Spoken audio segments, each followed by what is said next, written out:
Oh, a treat for anybody who's a fan of aviation history. The A-37 Dragonfly lining up, about to thrill us with a display. The man who commands the squadron that this particular aircraft belongs to, 100 Squadron of the RAAF, its Heritage Squadron. Wing Commander Jason Easthope. Easty, good morning. Yeah, good afternoon, Good afternoon. Yeah, I know it's been a long day. Good afternoon, habit. everybody. And I hope you're enjoying the show. It's coming to a close here with a few more acts to go before we finish up. But you've got Buster Crabb sitting in the A-37 Dragonfly, and he's one of the pilots with the number 100 Squadron. And the Dragonfly is part of the 100 Squadron Heritage Fleet. And it was part of the aircraft that were transferred over to 100 Squadron when the Temora Aviation Museum transferred the fleet.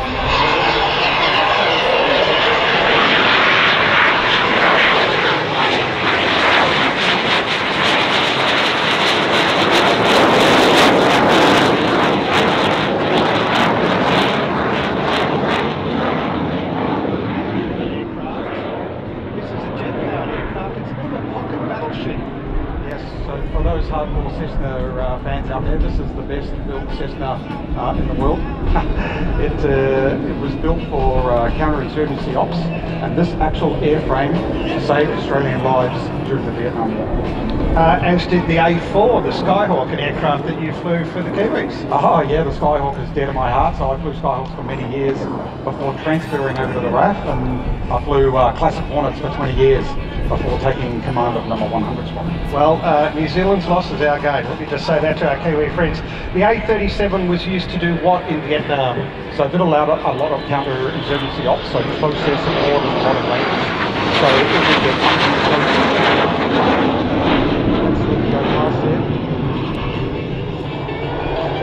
So it was designed to get close to the enemy, rain down fire and destruction with rockets, bombs, and the minigun, and survived. So it was rugged, it was tough, it could take a hit, and it could punch back. We see underneath the wing lots of what are called hard points. What is this aircraft carrying on those hard points? So at the moment it's got 4 fuel tanks, a minigun, and a couple of smoke generators.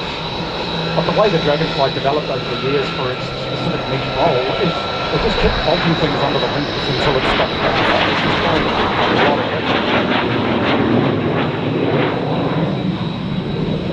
Well, you could say adaptability is the sign of a good design. Yeah, absolutely. So it's quite a slow aircraft compared to modern jets. But actually, if you're out there trying to look into the whites of the eyes of the enemy by locating them with your own eyeball, you need to be reasonably slow and reasonably low. The problem is, when you're down there, you're vulnerable. So this aircraft kind of joined the Vietnam War and took over the counterinsurgency and close air support role, and was very successful.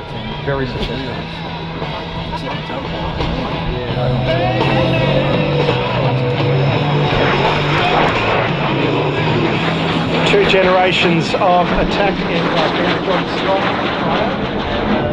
Cessna A-37 side by side. That's kind of unusual for an attack aircraft, because the pilot needs to see out both sides of the aircraft. How would crew coordination work in prosecuting low-level attacks? So actually designed as a single pilot aircraft, but because it was a short-term development from the Tweak aircraft, which was a trainer, it was effectively battle-hardened from that particular aircraft, like beef up the engine, beef up the wings, add some hard points, and just send it straight into battle.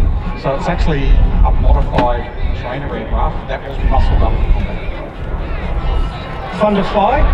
Absolutely fun to fly. So Buster is flying the aircraft at the moment. He's part of the team. He's actually a Royal Canadian Air Force fighter pilot, and he transferred over to Australia in 96 to 99. Not a rude question, but were there any Australians flying Hornets when you were in the RAAF? So Buster and I are both flying Hornets. No, there were plenty. But I mean, it is quite a small, tight community, being part of the fighter pilot community, but it needs to be right, because you really do rely on each other. It's also like bomber squadrons in World War II when the RAAF were full of Commonwealth, people from all over the Commonwealth. Ireland flying Lancasters. Since I really haven't enjoyed aviation so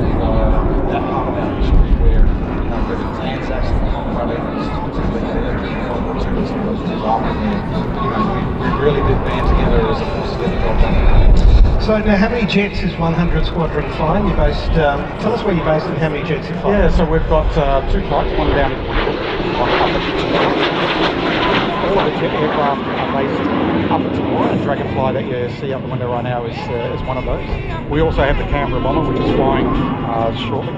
We also have a Meteor, Vampire, and a Sabre as part of the fleet. They require some restoration work before they start flying. And we actually have over 20 aircraft in the historic collection that are effectively airworthy. And any time, during the year, we'll be flying multiple aircraft. So it is quite a special outfit. Tell us how a serving RAAF officer is assigned to 100 Squadron. Yeah, that's pretty simple. All you have to do is sell your firstborn child, and then you can take over. It's quite a sought after position because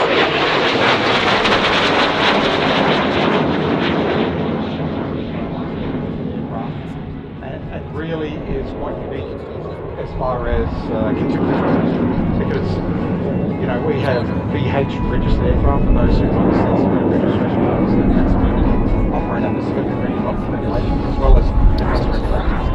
And we have a very unique task here, and that is to preserve and showcase these unique. So every time we fly them, we treat them with particular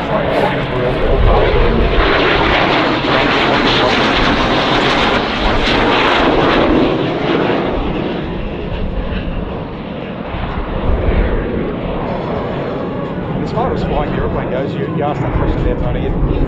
It's quite an interesting airplane to fly because it's got a ton of grunt for a small airplane and has quite a high G limit, 7G. So you can actually throw this around the sky quite a bit, but we don't.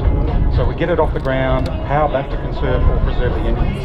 And we only fly this display at around 3 or 4 G because we are looking after the aircraft. But it's mandrolic controls.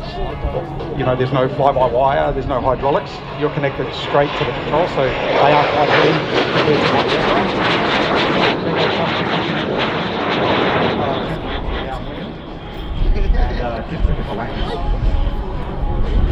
Now, just before I let you go, how did this aircraft end up in Australia? It's got quite a history, has it not? It does. So it actually served over in Vietnam. It was part of the USAF fighter squadrons that were doing counterinsurgency operations over there.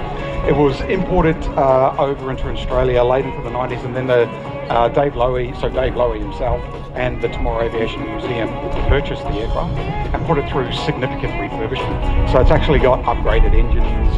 At one time it had serviceable ejection seats in it, which was quite rare. It doesn't at the moment, so we're just wearing small chutes. But it's got to be one of the most pristine flying A-37s that's anywhere in the world at the moment. And it's very well looked after by the good folk of 100 Squadron, where you are Commanding Officer.